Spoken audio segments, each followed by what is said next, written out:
Kemungkinan kita pernah melihat sebuah tanda di dekat rel kereta. Tandanya berkata, berhenti, perhatikan, dan dengarkan agar selamat. Apa fungsi tanda itu?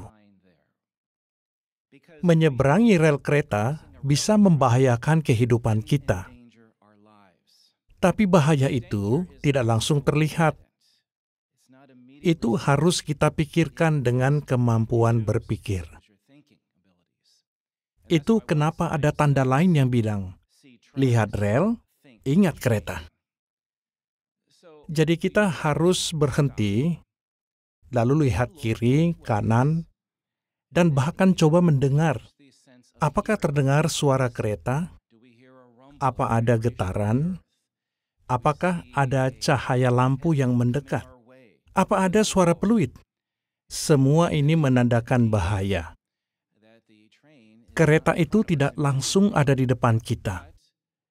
Tapi kita harus hati-hati, karena seperti kita lihat di gambar, sebuah kereta yang melaju dengan cepat tidak bisa tiba-tiba berhenti saat kita menyeberang. Kalau itu terjadi, kita pasti akan mati.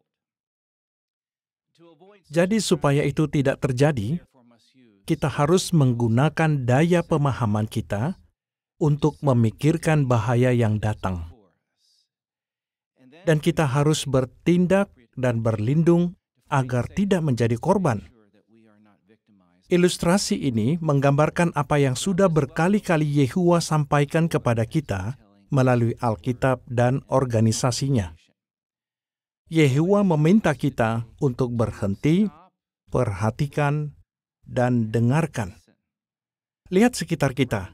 Pikirkan keadaan zaman kita sekarang. Kita ada di hari-hari terakhir. Akhir sudah sangat dekat. Sengsara besar akan segera terjadi. Jadi kita harus bisa berpikir agar bisa menyimpulkan hal ini. Yesus mengatakan bahwa hal ini sangat penting. Di Lukas 17 ayat 20 dan 21, Yesus berkata bahwa kerajaan Allah tidak datang dengan cara yang sangat mencolok. Jadi, kita perlu berpikir untuk memahami dan mengerti tanda-tandanya agar kita tahu apa yang harus kita lakukan. Kemampuan untuk berpikir seperti ini perlu dikembangkan. Di Ibrani 5 ayat 14, Alkitab menyebut ini sebagai kemampuan berpikir, atau dulu disebut daya pemahaman. Dan seperti yang kita pelajari di ayat harian kemarin, Daniel punya daya pemahaman yang hebat untuk memahami atau memikirkan apa keinginan Allah. Dan dia perlu melakukan itu agar bisa menghindari bahaya yang dia dan teman-temannya hadapi sewaktu mereka ada di istana Babylon. Nah, Daniel terus mengembangkan kemampuan berpikirnya.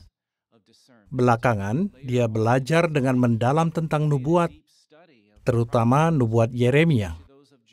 Lalu dia menyimpulkan atau memikirkan zaman tempat dia hidup, yaitu bahwa akhir dari 70 tahun pembuangan Yerusalem sudah hampir selesai. Dan ini menggerakkan dia untuk bertindak serta menyiapkan diri sendiri dan orang Yahudi setia lainnya agar mereka bisa menjalankan keinginan dan tujuan Yehuwa. Dia tahu waktu tempat dia hidup dan mengerti kejadian yang sedang terjadi karena dia belajar dengan mendalam. Hasilnya, dia bisa tahu apa yang akan terjadi selanjutnya. Yesus juga mengajar kita untuk mengembangkan kemampuan berpikir. Dan dia menggunakan ilustrasi yang cocok untuk itu. Mari kita lihat di buku Lukas 21. Ayat 29-31. Yesus menggunakan metode berhenti, perhatikan, dengarkan agar selamat. Di ayat 29, coba perhatikan pohon ara dan semua pohon lain. Jadi, berhenti dan perhatikan sekeliling kita. Di ayat 30, kalau pohon-pohon itu sudah mulai berdaun. Dengan kata lain, perhatikan tanaman ini supaya kalian tahu musim panas sudah dekat. Jadi pikirkan dan kenali apa yang terjadi.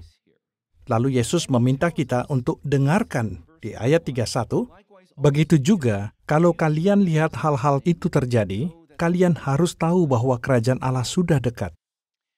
Jadi Yesus meminta kita untuk berhenti, perhatikan, dan dengarkan agar kita bisa selamat. Sekarang, budak yang setia dan bijaksana dibimbing oleh kepala sidang yaitu Yesus Kristus. Dan dia memberikan pengarahan dengan cara yang sama agar kita bisa menajamkan kemampuan berpikir kita untuk memahami apa yang terjadi di sekeliling kita melalui menara pengawal, kebaktian wilayah, kebaktian regional.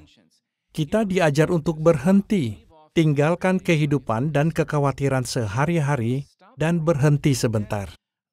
Lalu perhatikan firman Allah. Baca dan lihat apa yang Alkitab katakan tentang keinginan dan tujuan Yehuwa, terutama tentang zaman kita sekarang. Lalu, dengarkan penjelasan yang diberikan melalui budak yang setia dan bijaksana tentang nubuat, tentang zaman kita, dan bagaimana kita sudah sangat dekat dengan kesengsaraan besar. Sekarang, kita menerima pesan yang sangat jelas dari Yesus Kristus melalui organisasi Yehuwa dan melalui budak yang setia dan bijaksana, bahwa kesengsaraan besar sudah diambang pintu. Apa pengaruh informasi ini bagi kita? Nah, kekhawatiran yang kita alami setiap hari bisa menyerap kekuatan kita dan membuat kita tidak bisa melihat apa yang sebenarnya sedang terjadi. Dan Yesus sudah memperingatkan kita tentang hal ini. Kalau kita buka Lukas pasal 17, Yesus menggunakan kisah Nuh, juga Sodom dan Gomora, sebagai peringatan. Dia berkata bahwa keadaan menjelang kedatangan Putra Manusia akan seperti zaman Nuh dan Sodom. Mengapa? Karena orang-orang akan disimpangkan oleh hal-hal sepele dalam kehidupan. Hal-hal inilah yang bisa membuat daya pemahaman kita tumpul. Kita jadi tidak bisa memikirkan waktu tempat kita hidup sekarang dan bahaya yang akan segera terjadi. Jadi kita harus sangat hati-hati agar hal-hal ini tidak menumpulkan kemampuan berpikir kita. Kalau tidak, kita akan seperti orang yang jalan tanpa arah ke rel kereta, tidak memperhatikan, tidak mendengar, tersimpangkan, dan tiba-tiba ditabrak kereta. Dan itulah yang terjadi kepada banyak orang sekarang. Mereka tersimpangkan. Mereka tidak sadar bahwa Allah Yehuwa sedang melaju dengan kecepatan penuh untuk menghakimi dunia setan yang jahat. Sebaliknya, jika kita menajamkan kemampuan berpikir, kita bisa melihat tanda-tandanya dengan jelas. Dan itulah yang Yesus katakan di Lukas 17 ayat 24. Itu seperti kilat yang memancar dari ujung yang satu ke ujung yang lain.